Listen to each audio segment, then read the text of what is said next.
Hey there, I'm Lance and I'm a gamer. And I'm Sam and I'm a And non-gamer. we are Love to Hate, where we try to bridge the gap between gamers and non-gamers. And today we're taking a look at Ghosts Love Candy 2 by 25th Century Games. Ghosts Love Candy 2 obviously is a Halloween-themed game, and we tried our best to try to get this out before Halloween, but it just didn't happen. But this is a game in which you play as ghosts who love candy, and because of that, you're going to scare trick-or-treaters to take their candy. But you don't want to scare them too much to the point where they just run away back home and quit trick-or-treating. So there's a little give and take in this game. Let us show you how it works down below, and then we'll come back and share thoughts on it as a gamer and non-gamer. All right, here's Ghosts Love Candy 2 on the table. Let me show you guys how this set collection betting game is going to work, in which you are going to play as ghosts. Now, you have several different ghosts that you can use in this game of different colors and different names. You've got Joy, McSpooky, Buster, Heather, Rowdy, Toppington, Queenie, Chloe, and those are just some of the characters that you can play as in this game. There are more, and I do have some of the promo characters that you can play with in this game. But anyhow, how this is going to work, you will have a hand of 9 cards, numbered 1 through 9, and you will keep these secret from the other players, because you are going to choose which card you are going to play each round, and the card that you play you will not get back. So it is a one-time use, and the number you play is very important in this game. Then you are going to have your trick-or-treaters. You've got a deck of 100 trick-or-treaters, and if you have the promos, you can have even more than 100, and each one is going to be completely different. You can see that there's going to be some text. There's the name of the trick-or-treater. This is obviously the astronaut, and you can see what her ability is. It says you may swap the position of any 2 kids and their treats in the neighborhood. Do not move the ghost haunting them. There's going to be a value here and a number of victory points at the end of the game. Now, most trick-or-treaters are actually going to give you -2 victory points, so you don't want to take most trick-or-treaters. Sometimes you may want to take them, though. We'll cover that here in just a second. Anyhow, you're going to pay attention to what ability is on the card, as well as what this number is right here. You start the game with 6 trick-or-treaters out here in the neighborhood, and each trick-or-treater is going to have a candy token above their card, and you have a draw bag here. Obviously, nice Halloween-themed bag here. And it is plenty big enough to stick your hand in and draw the tokens that are inside of the bag. Most of the tokens are going to be candy. As you can see out here, we've got gummy bears, candy corn, peppermints, chocolate, black licorice, and a lollipop. But you do also have some negative tokens. Your ketchup packet, your toothbrush, spider, a penny, and a rock. And these are actually going to be worth negative victory points if you get stuck with these, so you will want to avoid taking these. However, there are going to be some trick-or-treaters out here that will actually count these as positive points, such as the dentist, who will give you points for your toothbrushes. So you may want to collect toothbrushes if you have the dentist in your stash. There are also full-size candy bars, and those are going to be worth 5 points each. So how does this game work, and what are you doing? Well, in this, as I mentioned, you play as a ghost, and you are going to be trying to scare these trick-or-treaters, taking their candy. However, you do not want to scare them so much that you go beyond the value listed here in this circle and scare them from trick-or-treating for the rest of the night and going home.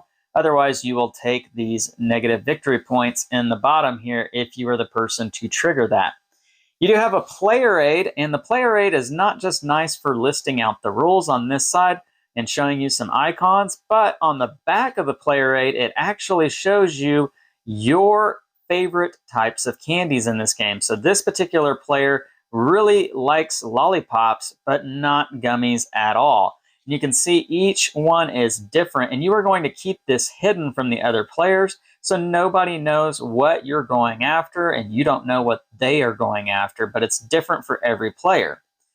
Now, with that being said, how a round is going to work again, everybody has a deck of cards numbered 1 through 9 in their ghost's name and player color, and you will choose one to play. And so maybe I pick this 5 here, and I put it face down on the center of the area. I'm going to lower the camera here so you can see more of the neighborhood and what's going on here. So we've got the pink player, we've got the gray player, and let's throw in a red player as well. And so we're going to flip these over once everybody has played a card, and the highest number is going to get to go first. In this case, that would be Ruby here at the 9. And so she is going to play her 9 card on any trick-or-treater underneath the card, and maybe she goes here at the robot kid.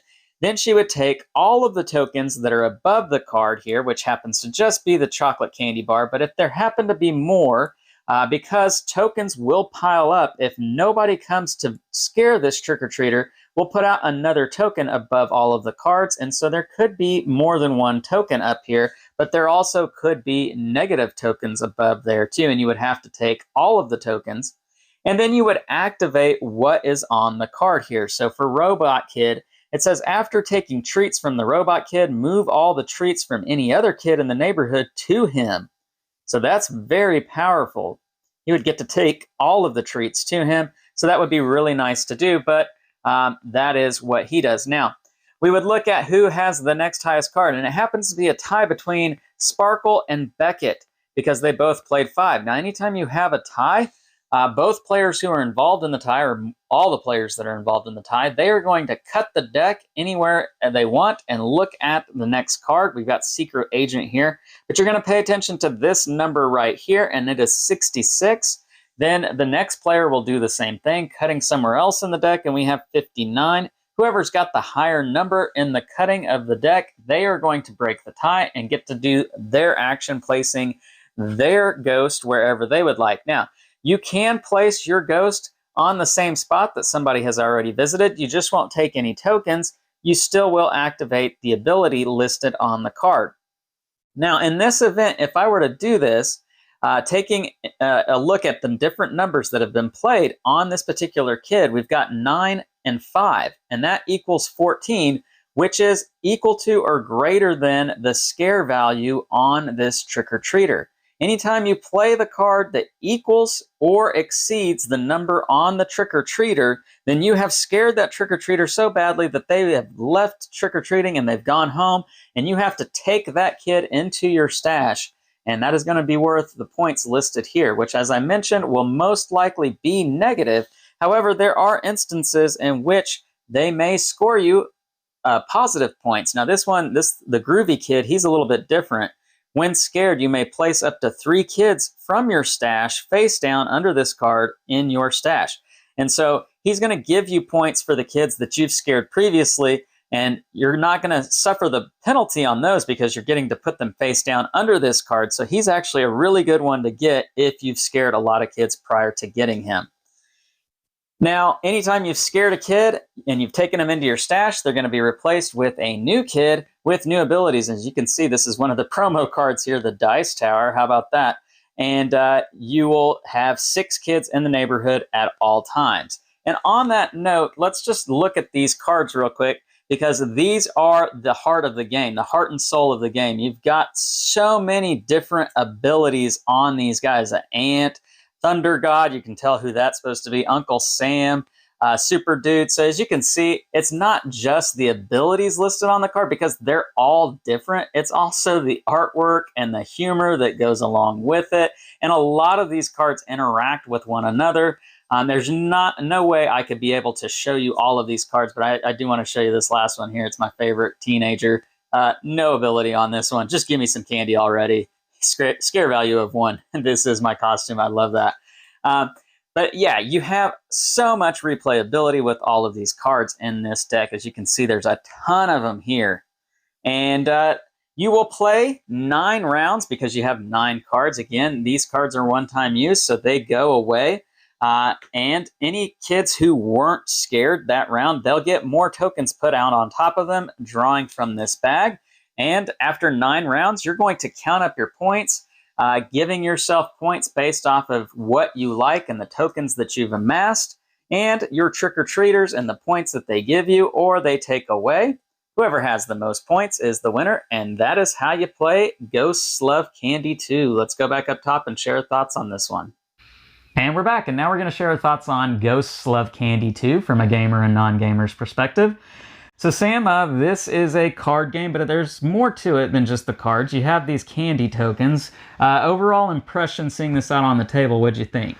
It's a lot. There's a lot of cards. There's a lot of tokens. A lot of text. Yes, a lot of text. So I wasn't really sure what to think about it, but it also, I mean, it's cartoony. Yeah. So it looks like something kids could play, which usually translates into being easier. Yeah. Actually, when I first saw this game, I didn't know what to think. Usually, my first impression when I see a lot of text on cards is not a positive one. It's something that rubs me more of a negative way. Not because I don't like to read. It's just like it doesn't make me think of a fun experience with gaming. I was pleasantly surprised with this one. How about you? Yeah, I really was too. It ended up being very enjoyable and a lot more entertaining than I thought it was going to be initially. 100%. Yeah, entertaining is a word that I think is a great descriptor for this game, and in more ways than one. I thought the gameplay experience was simple and easy and even elegant. Yeah. Because there was very few times where we had to stop and think, okay, what is this the right thing? Are we doing this right? No, this is just a very smooth experience. And then the way the cards play and interact, the way the trick-or-treaters work, there's even humor wrapped up in a lot of them. You have to pay attention to who's smiling and who's not, and who has a hat and who doesn't. Right. And it ends up, we're not doing justice in explaining it, but it ends up how they interact.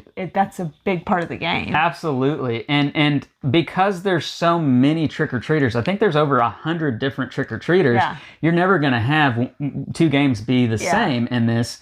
And like Sam's talking about, they interact differently with one another, and you're looking out for different aspects, and it's an overall really cool, unique experience that I was not expecting when I opened this box and put it out. Yeah. Then you throw on top of that what scores you points is different from what scores me points, and I don't know what is your most valuable candy, what you're really going after. Yeah. I thought that was a really nice little touch to this game. There was even a point where we had to guess whose candy one of the was trick-or-treaters. And we were wrong. Yeah. But it's funny how you see them going after certain ones. It's pretty easy to tell which one you're not going for, but it's hard to tell what your top one is. Yeah, for sure. And it's just like there's little mini games like with these trick-or-treaters. Guess what the other person's favorite candy is. Draw two candies out of the bag and put them both in one hand behind your back, and the other person has to guess left hand or right hand. I could not get that to save my life. It's just fun little unique games that feel like little mini games within the overall game. Just a really cool, fun experience with this one.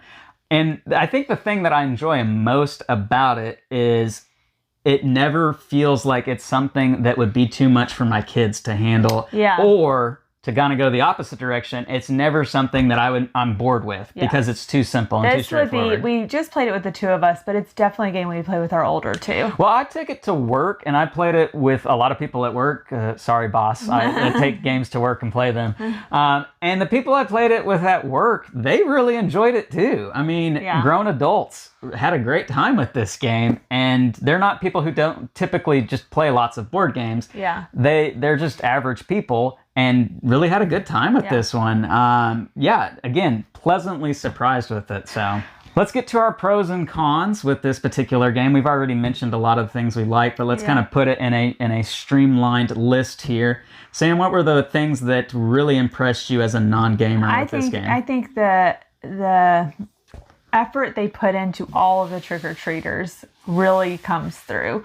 How different they are, how they interact with each other. I mean, that takes a lot of effort and time, and I really appreciate that, and that makes the game. Yeah, 100%. I always appreciate whenever you have a lot of cards in a game and they're all unique. Yes. And you don't have any replicates or anything that's just very similar to another one. Yeah. All of these are really And different. it makes you want to play again to see what more are. Because you don't get through all of them. You don't get through all of them in a game. Yeah. You might not even get through half of them in a game. So yeah, you do want to keep playing. So they could have done half as many. You know, they probably I have looked at all of the cards. Well, the fact that they did as many as they I see what you're saying. They didn't have to. Yeah, you didn't have to have 100 cards to have a good game with this, but you get that. Yeah, you're exactly right. You get good value. Yeah. Anything that maybe doesn't stick out in a good way to you? I don't think so. I think it, and this is a nitpicky. This would be cool, but wouldn't change the game. It'd be pretty cool if instead of the cardboard tokens, if you had like actual mini candy. You know what I mean? Yeah. Like something. Maybe like a deluxeified version of the game. But I mean, there's really nothing that I straight up would say I did not like about this game. Yeah, I'm having a really hard time finding anything. Because it is pretty straightforward. Yeah. There's nothing that... Yeah, there's just nothing. Yeah, I can't really think that there's anything that I didn't like about this particular game. The only reason why I would not give this game just like high buku score, 9s, 10s, is just because it is a game that is a simpler, smaller type idea game. It's not a home run type experience. Yeah. So it's not going to get an 8 or a 9 out of me, but it's also not a game still a fantastic that we are going to only take out for Halloween. It's definitely a game we're going to play more. Yeah, because it's such a great game. Yeah.